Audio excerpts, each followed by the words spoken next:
What's going on, guys? It's Zach here, bringing you guys another fantasy football video. So I'm going to be going over my 5 best values that I've identified in drafts so far. I sort of split it up into trying to do like my favorite value at each position. You'll get 2 receivers and then 1 quarterback, 1 running back, and 1 tight end. I'm sure I'll do several more videos like this, sort of going over more players that I think are really great values, but these are some ones that have really initially stood out to me. I try to do players that I haven't talked about on other videos previously as well, try and give you guys my opinions on other players so we're not just sort of focusing on the same guys every single video as well. But it's a lot of fun going through these. I'll go over some sleepers, some breakouts, some busts, some rookies, more like rookie highlights as well going forward, along with the occasional mock draft. So it's gonna be a lot of fun. I had a lot of fun making this one as well. So yeah, with that, let's just sort of get into the first player. Starting us off with my favorite value at the quarterback position, it's going to be Dak Prescott, actually. He's just simply way too undervalued right now. He's being drafted as the quarterback 9 in drafts right now. Despite finishing as the quarterback 3 last season, from week 9 on last season, he was the quarterback 1 overall in fantasy. And really, there's just no reason for me to anticipate there being any real discrepancy in terms of what we saw last season versus what we're going to see this season. The only major difference between the 2 seasons here is that the Cowboys lost Tony Pollard, brought Ezekiel Elliott back. They are going to continue to need to lean on their passing game, and they obviously have the weapons to do it. CeeDee Lamb's going to be a massive target hog here, probably going to see a 30 to 33% target share. We know how much they love getting the ball to him. Jake Ferguson will be involved. Brandon Cooks will be good. We'll see them mix in their other receivers and mix in the backs as well. But there's plenty of weapons here for this offense to perform at a high level. And like I said, there's just really no reason to expect anything too much to be different from last season. Zeke is probably a better goal line back than what we saw out of Tony Pollard last season, so maybe we see a couple more touchdowns go to the rushing game this season than what we saw last year. But even with that being said, I still think Dak is in line to finish. Like at worst, it's like quarterback 9, and I think he obviously has upside to finish as a top 3 quarterback again this season. So as things stand right now, if his ADP stays where it is, he's probably going to be the quarterback I personally end up with the most exposure to. Next, we've got my favorite value at the running back position, and that's going to be Raheem Mostert. Running back I didn't mention here that I really almost did put was also going to be James Cook, but I talked about James Cook in my running back rankings video. Of course, sort of probably my most controversial take as well there, but I sort of wanted to just not focus on James Cook too much, so I wanted to talk about Raheem Mostert here. He's being drafted as the running back 25 in full PPR formats. And if you guys remember, this guy finished as the running back 2 in fantasy last season and signed a contract extension with Miami in the offseason. There's just really no reason for me to expect much of a different circumstance in terms of how the backfield shakes out this season compared to what we saw last season. Maybe we see Devon Achane get slightly more involved, but this is still going to be Raheem Mostert's job when they get near the goal line. I personally still think Raheem Mostert probably operates as the 1A in this offense if everybody's healthy, and in that case, if they all stay healthy, Raheem Mostert's probably going to be a low-end RB1. He stats out as the RB11 in my rankings right now, and honestly, he could be even better than that. We saw him be the RB2 last season. There's tons of touchdown upside for him. The real question here that comes down to it for me with Mostert is just going to be health, and I'm assuming that he's probably going to play 10 to 12 games, not the full 16 or 17 like we saw last season, but that's plenty to make him extremely valuable for us this season.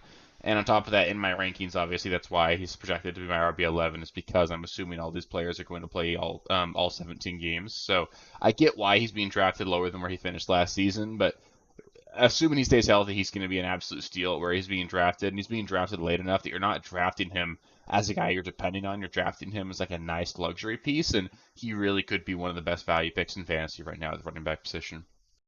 Next up, we've got the first receiver I'll talk about here, and that's going to be Diontae Johnson, currently being drafted as the wide receiver 40, which is just way too low for me. This is just, it's a little silly because we just know how many targets Diontae Johnson's going to get. For those of you who don't know, he was traded this offseason from the Pittsburgh Steelers to the Carolina Panthers, and I get that obviously you're not looking at a very significant boost, if any, to what the quarterback play you're going to see for Diontae here is, but he's been an excellent fantasy wide receiver despite poor quarterback play.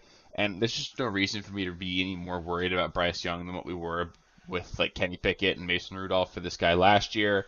Dave Canales, the new head coach for the Carolina Panthers, should put the team in a better position just in terms of their scheme.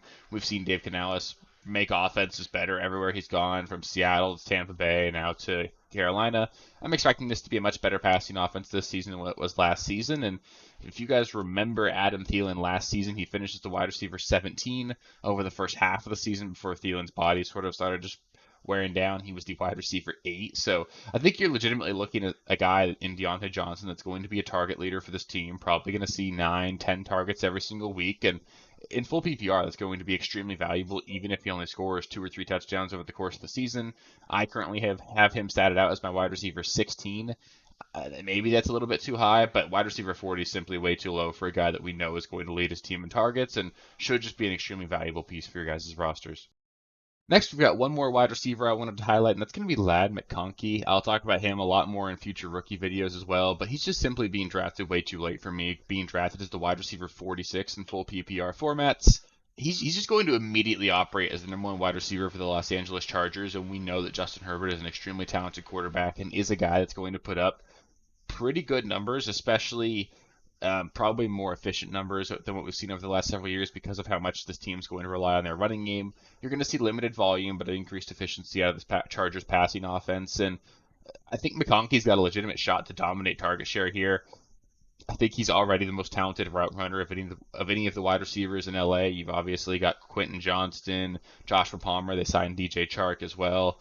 Nobody there is going to command targets the way that Ladd McConkey can. I think you're going to see McConkey used all over the field, really close to the line of scrimmage, be a nice safety net for this team, and probably be a guy that sees 8 to 11 targets every single week.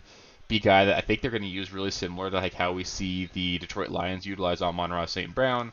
Not that I'm calling Ladd McConkey Amon-Ra. Obviously, Amon-Ra is an extremely talented player, and we can't give that sort of pedigree to McConkey at this point in his career. But I think McConkey's got a shot to be utilized like that. He's obviously got the quarterback play to get it done as well. So he stats out as my wide receiver 30 in my rankings right now, but that for a rookie is honestly extremely promising because that means over the first half of the season, he's not going to be quite as good over the second half. I think over the second half of the season, you could easily see him finishing as like a wide receiver 2 on a weekly basis, and being drafted as a wide receiver 46 is just way too cheap for that kind of production here.